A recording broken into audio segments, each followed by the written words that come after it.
Qarant Holding şirkətinin departament müdürü vardı, Natəvan xanım Əliyeva. O yaşadığı evdə öldürülmüşdü. Hüquq sistemində şəffaflıq azdır, yoxsa insanların gözləntiləri çoxdur? İnsanların gözləntiləri çoxdur. Qarant Holding şirkətinin departament müdürü vardı, Natəvan xanım Əliyeva. O yaşadığı evdə öldürülmüşdü. Bizdə şübhələr yarandı ki, bunu elə öz mavini qətlə yetirib. Çünki mavini hadisə baş verən gecə həm onun evin yanına gəlmişdi maşınla. Amma o adam bunu boynuna almırdı ki, mən getməmişəm ora.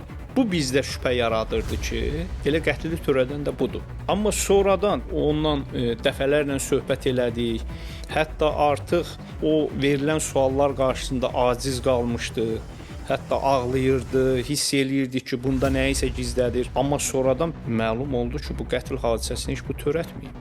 Bu qətli törədib onun evində işləyən fəhlə, mebel ustası. Amma bunun ora getməsi isə tamam başqa bir məsələ ilə bağlı idi. Bu, bəli, həmin istiqamətdə getməyi bizdən gizlədirdi. Onun da müəyyən səbəbləri var idi.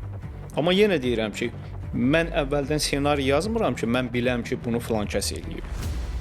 Onun ki, kimlər ki, deyir ki, bu elə əvvəldən bilinirdi, bu yalan söhbət.